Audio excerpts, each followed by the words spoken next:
Hello and welcome back to TGIG, and this is Gaming Update.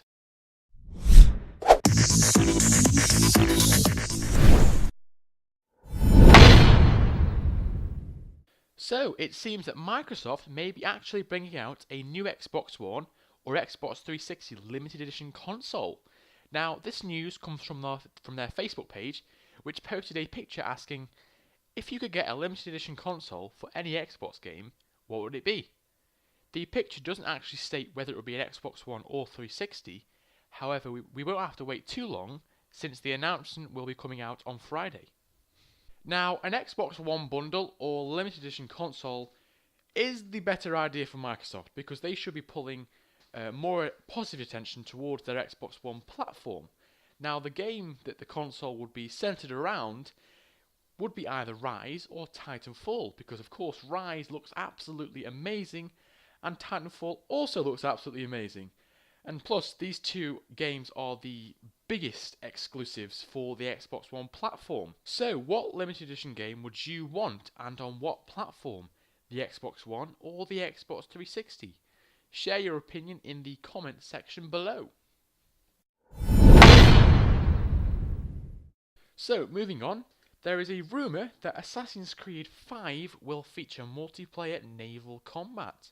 Now, a few months ago, Ubisoft made it pretty clear that Assassin's Creed 4 Black Flag will not feature naval combat amongst gamers via its multiplayer portion.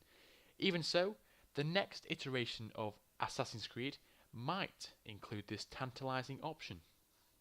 Speaking to GameSpot in a recent interview, creative director Ashraf Islamil stated the following: "Naval multiplayer, unfortunately, we don't have it. It's something we tried at the beginning, but we didn't feel we could get it to a good enough level for this iteration."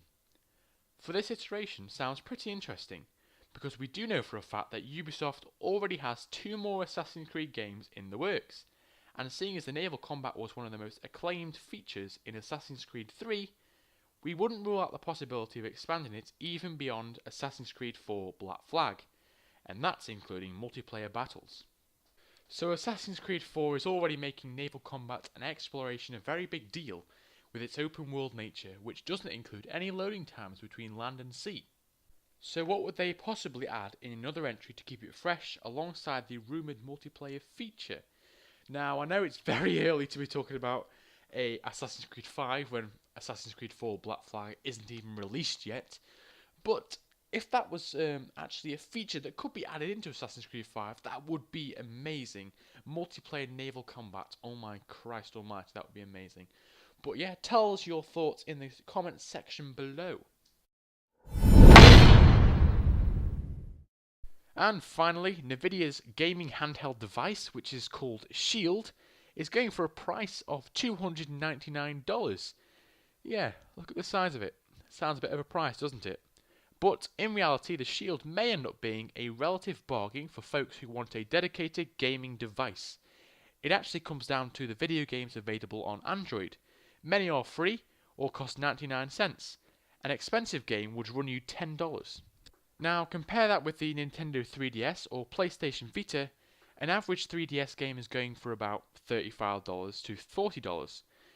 Games for the Vita, meanwhile, cost between $30 and $50. And when you factor in the ongoing cost of supplying games for the system, the Shield doesn't seem as expensive anymore. The Shield, which is quite a cross between console and true mobile gaming, is yet another illustration of the shift in gaming, where consumers are moving their budgets away from traditional console-based video games and more towards games on smartphones and tablets. Just look at the stats. Video game industry sales in April fell by a quarter from a year ago, even as smartphone and tablet sales continue to soar. The mobile upmarket is exploding, led by the gaming category, and has sparked the creation of hitmakers such as Rovio and Supercell. The industry may very well be taking a pause before the next generation consoles hit, but many people are already pretty skeptical that they'll reach the highs the industry hit in the last decade. So, with Shield being Nividia's showcase device for graphically intense games, running on the company's line of high-end Tegra mobile processors, the games meant for the console are on par or better than what the Vita and the 3DS have churned out. Titles like Real Boxing or Shadowgun push the envelope on Android games. Shield certainly isn't for everyone, as the device is really designed for hardcore gamers or people who are fans of physical controls. At $299, the Shield is only $100 cheaper than the upcoming next generation PlayStation 4 and $200 less than the Xbox One. For a more accurate comparison, the PS Vita costs $249 and the 3DS cost $170.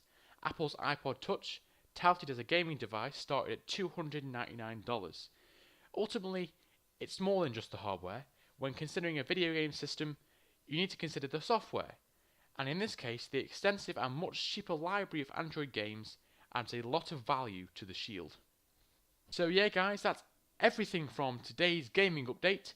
Thanks for watching, and stay tuned for more information from TGIG with me, Tom, and tell me in the comments below, do you think you'll be purchasing a PS4, an Xbox One, or a Nividia Shield, or none of them? Tell me in the comments below.